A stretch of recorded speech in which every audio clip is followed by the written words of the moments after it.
Il y en a vraiment qui font des vues grâce à ça. Hey, salut. Blablabla. On va perdre de temps avec une intro personnalisée alors qu'on a un sujet important à traiter.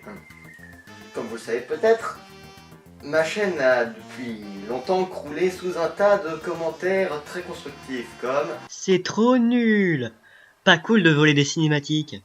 J'ai bandé sur ta voix, je t'aime. J'ai bandé. Réjoui. Très bien. » Et parmi ces commentaires, il y en a un qui m'a légèrement marqué. Alors, depuis le commentaire a été supprimé évidemment, mais j'ai tout de même gardé ce commentaire dans ma mémoire, du moins en partie. Alors ce commentaire me gratifiait bien sûr de tous les trucs habituels, des vidéos c'est de la merde, arrête YouTube, le tout orthographié parfaitement bien sûr. Et dans tout ce ramassis de merde, il y a une appellation que j'ai retenue. La personne me traitait, et je cite, d'autiste. Et vous savez c'est quoi le plus drôle dans tout ça?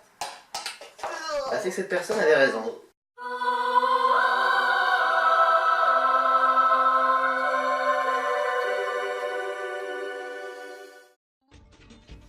Et oui, vous avez bien compris, votre petit geek masqué est bel et bien un autiste. Je tiens à remercier Mouton Lucide pour m'avoir donné envie de faire cette vidéo. Et tout comme lui, je vous demanderai de ne pas vous servir de ma vidéo pour faire votre diagnostic. Si vous semblez vous reconnaître dans la vidéo et que vous souhaitez approfondir les recherches, vous pouvez toujours aller vous faire diagnostiquer par un psy compétent. Ça ne changera pas grand chose, mais c'est toujours bon à savoir. Et je dis psy compétent parce que, croyez-moi, les psys sont pas tous si compétents qu'on veut bien le croire. Je pourrais en parler un peu plus en détail, mais là je préfère me concentrer sur l'autisme. Et si vous voulez une vidéo bonus où je parlerai du psy, vous pouvez me le demander en commentaire et j'y réfléchirai. Mais je préfère vous prévenir, j'ai déjà pas mal de projets en attente. Alors avant toute chose, oubliez vos préjugés. Un autiste, ça ne veut pas dire un attardé. Il y a une grosse différence. De toute façon, il existe de très nombreuses nuances d'autisme. Mais un autiste par définition n'est pas attardé. Alors, en rétablissant la vérité, un autiste, ça n'est pas forcément ça. Ça va? Et pour preuve, vous m'avez peut-être déjà entendu parler dans mes autres vidéos, ou maintenant, et malgré le fait que j'ai un débit de parole assez impressionnant et un vocabulaire surdéveloppé, j'ai pas de problème pour m'exprimer. C'est même plutôt le contraire. Ce qui peut aussi s'avérer un problème dans certaines situations, mais on n'est pas là pour parler de ça. Enfin si, on est là pour parler de ça. De toute façon, l'autisme, ce n'est pas par définition une maladie. Je veux dire, est-ce que j'ai l'air malade à vos yeux Non, ne répondez pas à cette question, s'il vous plaît. Éloigne-toi de l'espace commentaire. Non, je ne suis pas malade. Je suis Asperger. Non, pas Asperger Asperger est une forme d'autisme sans arriération mentale et possédant un assez large panel de cas différents. Du coup, c'est assez complexe de vous donner une définition concrète, mais si vous en voulez vraiment une, voici la définition de Google. Le syndrome d'Asperger fait partie des troubles du spectre autistique, également connu sous le nom de TSA.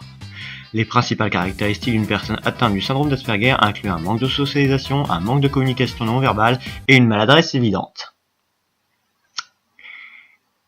Ouais. Pas très flatteur tout ça. En fait, dans mon cas, comme pour beaucoup d'autres cas, il y a à la fois des bons et des mauvais côtés. En matière de mauvais côtés, j'ai parfois du mal à discerner l'ironie, je coupe parfois la parole, et j'ai parfois des réactions inappropriées. Ok, stop.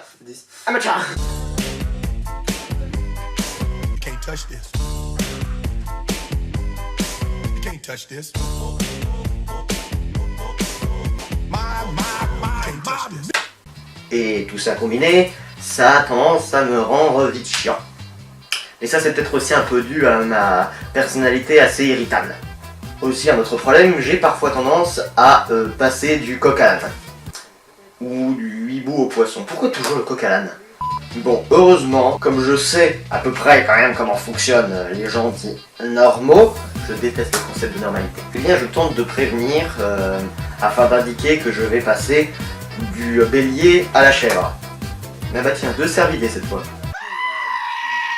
Autre point assez typique de ce syndrome, si quelque chose ne m'intéresse pas, je peux vraiment avoir énormément de mal à m'y mettre.